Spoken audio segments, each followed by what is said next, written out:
Today we're going to be tying up the Carrowmore Bumble. So it's a variant based on the Claret Bumble. So first thing I want to do is add on our thread and attach our tag. And unlike other flies, this is actually a gold tag with a silver rib. Normally it's the same colour, so it's quite strange in that sense. And I'm actually using gold oval, but you could use gold flat tinsel as well. It's entirely up to yourself. Okay, so I'm just going to add that on. And then I want to work that, and this is quite large gold oval as well. I'm going to just touch and turn, spraying that up to create a lovely bright tag and a good trigger point for the fish. Okay, then I'm going to screw that in a few turns. And then just bring up the body, try and keep things neat.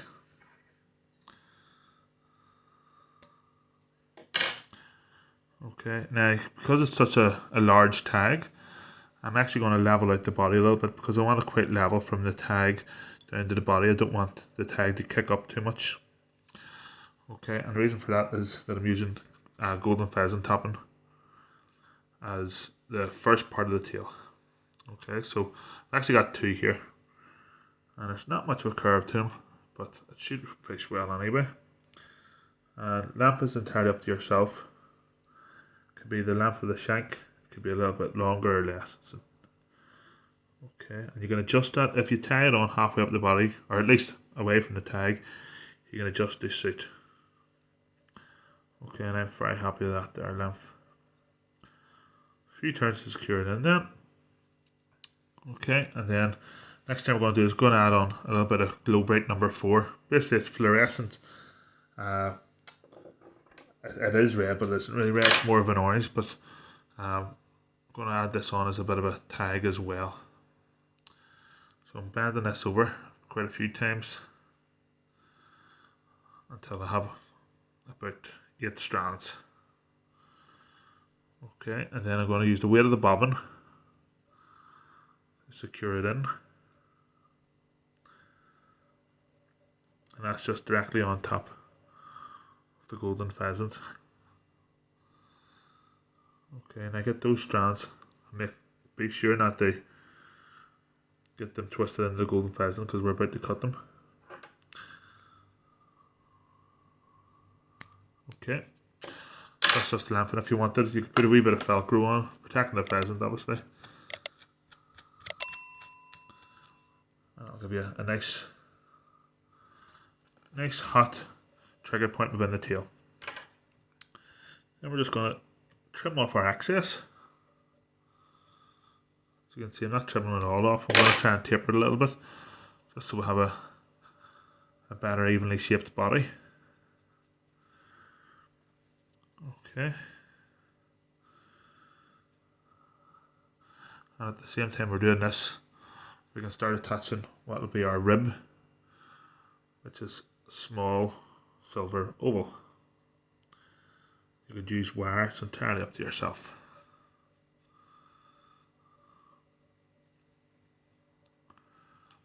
Okay.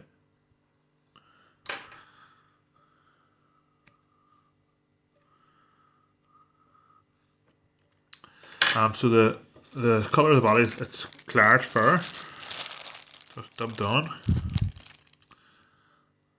Okay, so I'm just going to let out a bit of thread. I'm going to twist this on all in the one direction.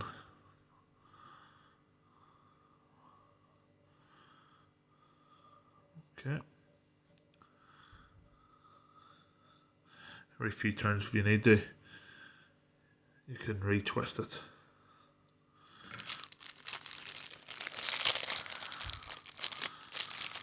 And add a bit more on if it needs to.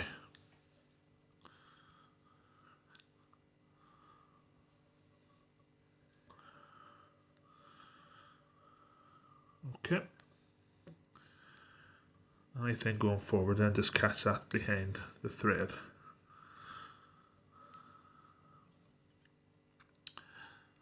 Okay, so there's 2 Palmer hackles. So it's going to be red and black.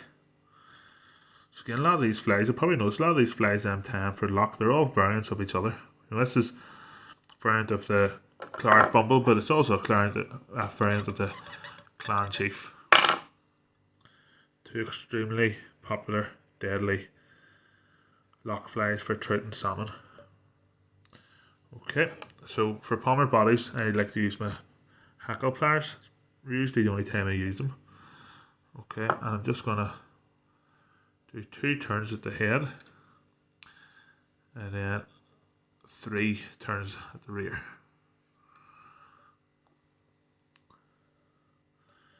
Catch that in with a silver oval, and do usually 4 turns.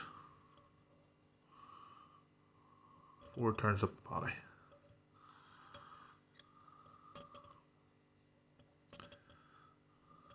Okay, got 5 turns in there actually. Happy days.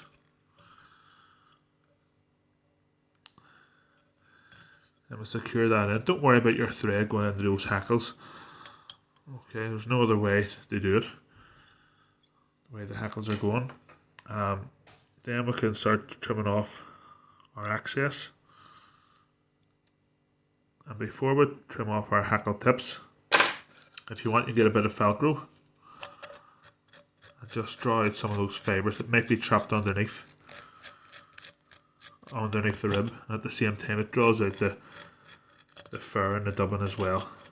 So again, adding that bushy effect for a top dropper fly on a loch. Then we can go in with our scissors. Make sure your scissors are closed whenever you go in, and just open them at the tips. Otherwise you risk cut some of the other hackles that you've just spent time to put on. Okay, again, drawing everything back again. Okay, and then now we're going to add on some guinea fowl as our front hackle. So what I do is I just expose the tip, break it off, and then 3 or 4 fibres point in one direction and the rest point in the other.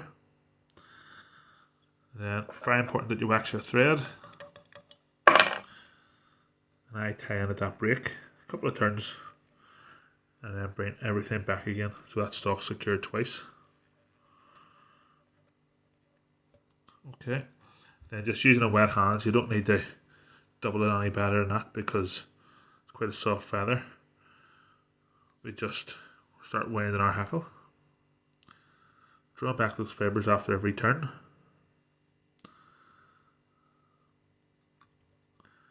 And I've managed to get 3 here, which is an ideal number.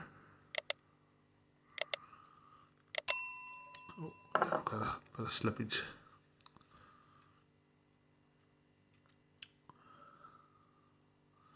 It's important that whenever you're tying on a hackle, you do touch and turns. If you ended up tying over your previously wrapped hackle, fibres just won't work as well.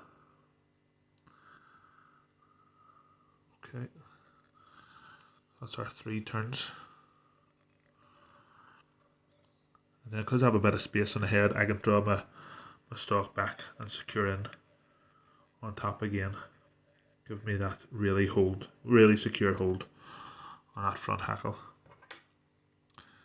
Run the scissors along and trim off. Okay, then we'll just get our whip finish tool. And it's up to yourself, but I usually do about 4 or 5 turns. And that's your Claret Bumble, folks. Hopefully you found that useful. As always, if you did, do let us know below. Give us a wee like, and do check out the other videos coming up on screen now. Until next time, thanks very much. All the best.